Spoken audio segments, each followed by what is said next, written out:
Alors coucou, bonjour les sages-femmes, bonjour à tous les médecins, bonjour également à tous les apprenants qui sont en direct sur cette vidéo. Et nous allons dire aussi bonjour à ceux qui sont là présentes. Bonjour les charmantes petites sages-femmes.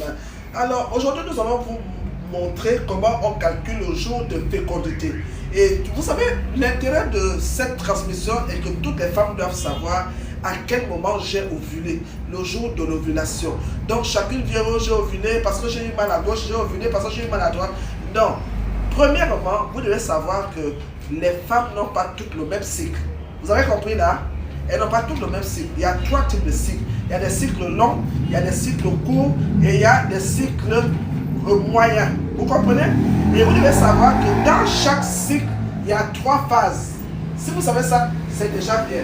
Il y a la phase folliculaire.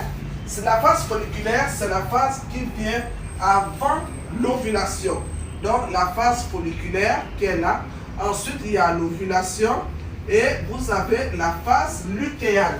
Donc, la phase folliculaire, c'est là où les follicules se fabriquent pour donner l'ovule. Et il y a l'ovulation, la ponte ovulaire et il y a la phase lutéale.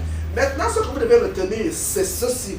Et pour que vous puissiez comprendre, la phase lutéale ne change pas.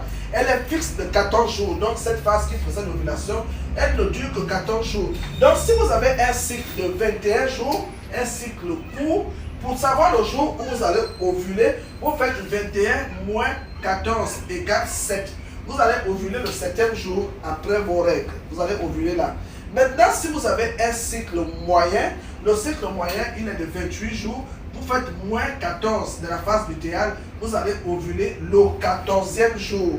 Maintenant, si vous avez un cycle long de 32 ou de 37 jours, prenant l'extrême, vous faites moins 14, vous allez ovuler le 21e jour du cycle. Prenons un exemple. Si toutes ces femmes-là ont Anita, Chantal et Arlette, elles ont toutes eu leurs règles le 3 du mois de août aujourd'hui. Mais chacune ne va pas avoir la même ovulation.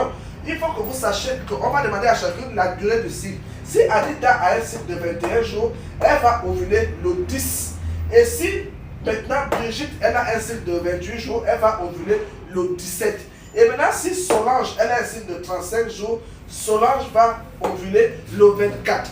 Voilà pourquoi elle ne peut pas avoir la même date probable de l'accouchement. Vous comprenez? C'est pour ça qu'il est important de connaître qu'il faut savoir bien donner la date d'ovulation, bien savoir comment on la calcule. Si vous savez comment on calcule ça, vous allez avoir l'avantage sur vos patients. Ainsi, vous pourrez donner la DPA en fonction de ça. Merci, likez, partagez la vidéo.